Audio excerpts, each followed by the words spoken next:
Os fundamentos da oração de Edward Bulms. Capítulo 13 de Oração e Missões. Certa vez ouvi um balido incomum entre minhas poucas cabras restantes, como se estivessem sendo mortas ou torturadas. Apressei-me ao curral e me encontrei instantaneamente rodeado por um bando de homens armados. A armadilha me capturou, suas armas estavam levantadas, e eu esperava morrer naquela hora.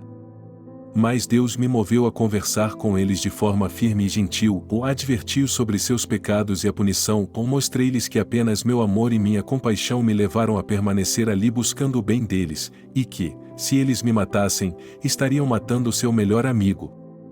Além disso, assegurei-lhes de que não tinha medo de morrer, pois a morte do meu Salvador me levaria ao céu e eu seria muito mais feliz do que na terra, e que meu único desejo em viver era fazê-los felizes ao ensiná-los a amar Jesus Cristo, meu Senhor.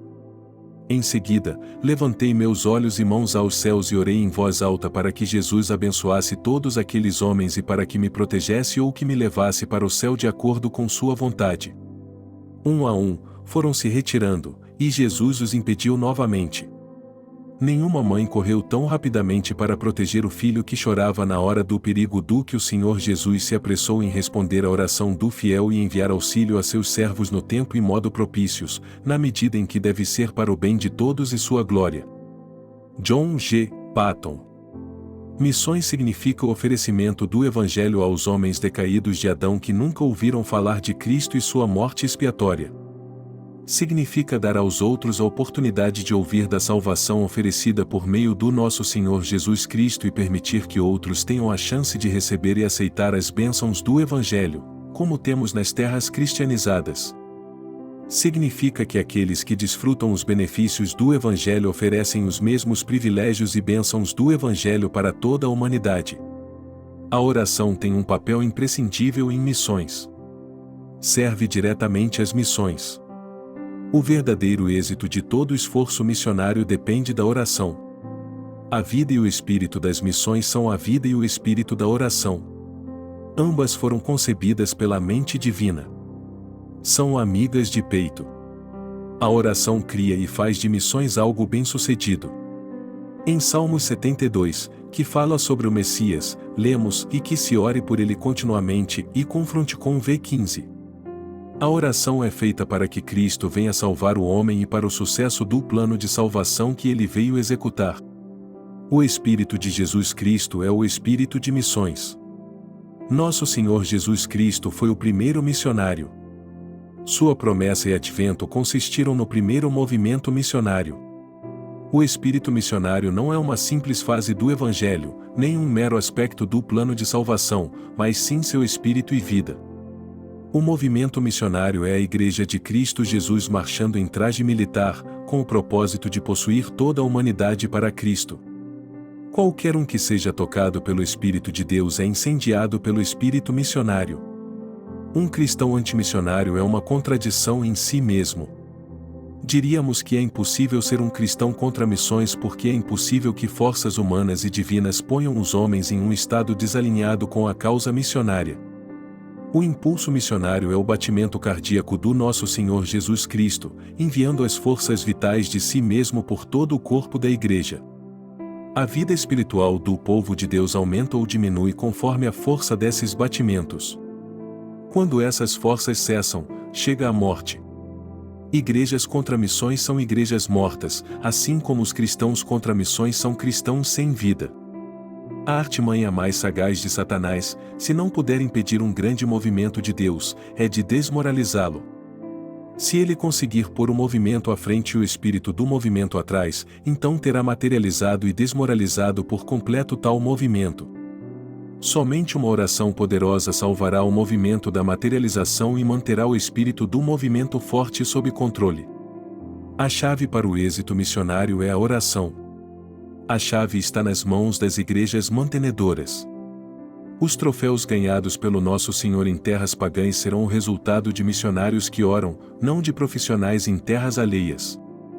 Esse sucesso se dará especialmente pelas orações santas nas igrejas mantenedoras. Estas, de joelhos, orando e jejuando, são a grande base do fornecimento espiritual, da força da guerra e do pendor da vitória nesse conflito final e terrível. Os recursos financeiros não são a real força dessa luta. As máquinas por si mesmas não têm poder de demolir muros pagãos, abrir portas e ganhar corações ímpios para Cristo. Apenas a oração pode fazer isso. Arão e Ur deram vitória a Israel por intermédio de Moisés, assim como a Igreja em oração, por intermédio de Jesus Cristo, dará a vitória em cada campo de batalha nas terras sem Deus. Isso é tão verídico em terras alheias quanto na terra natal. A igreja que ora vence a competição.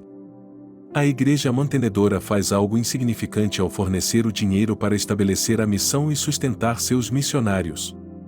O dinheiro é importante, mas sem oração é impotente diante das trevas, da miséria e do pecado em terras não alcançadas. A contribuição sem oração cria esterilidade e morte. A oração superficial no país que envia é a razão de resultados pífios em terras estrangeiras. A contribuição sem oração é o segredo de todas as crises nos movimentos missionários da atualidade e a causa da acumulação de dívidas nas agências missionárias. É correto encorajar as pessoas para que doem recursos para a causa missionária. No entanto, é muito mais importante responsabilizá-las para que orem pelo movimento missionário. Atualmente as missões internacionais precisam mais do poder da oração do que do poder dos recursos. A oração pode fazer, até mesmo na pobreza, a causa missionária avançar em meio a dificuldades e obstáculos. Recursos abundantes sem oração são inúteis e impotentes diante de trevas, pecados e miséria em terras distantes. Esta é peculiarmente uma era missionária.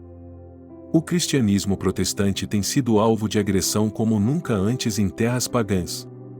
O movimento missionário tomou tais proporções que despertou esperança, grande entusiasmo, o que, por sua vez, desperta a atenção e o interesse mesmo das pessoas mais frias e inertes. Quase todas as igrejas já se contagiaram, e as velas de seus movimentos missionários propostos estão bem abertas para aproveitar o vento favorável.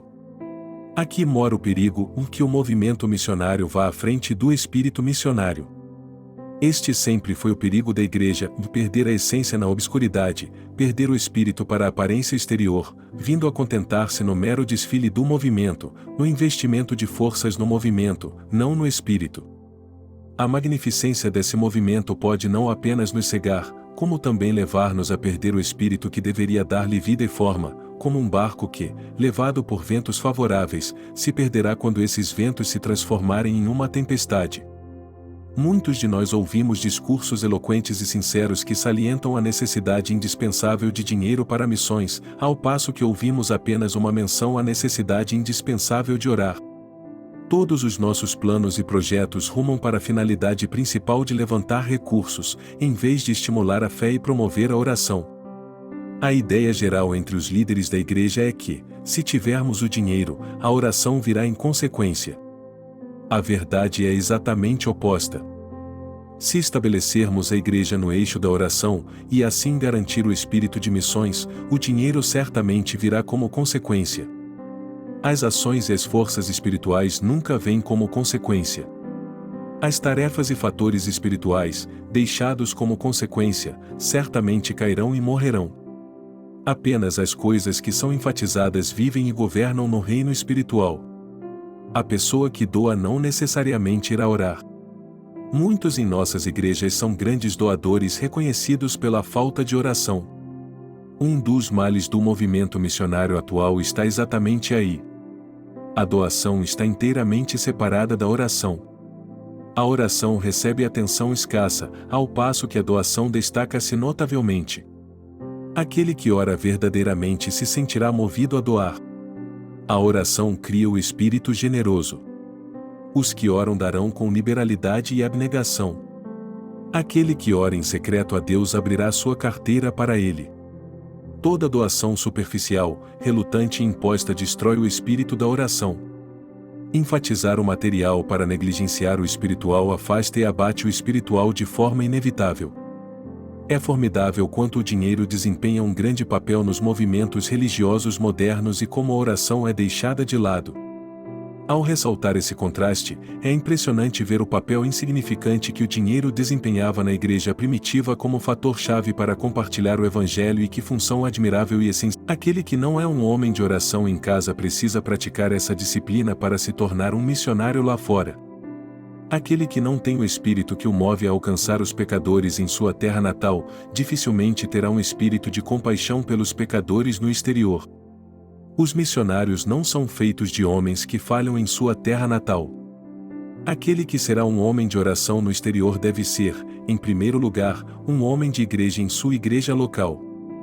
Se ele não está comprometido em sua terra natal a converter pecadores de suas negligências, dificilmente terá sucesso em converter ímpios de suas perversidades.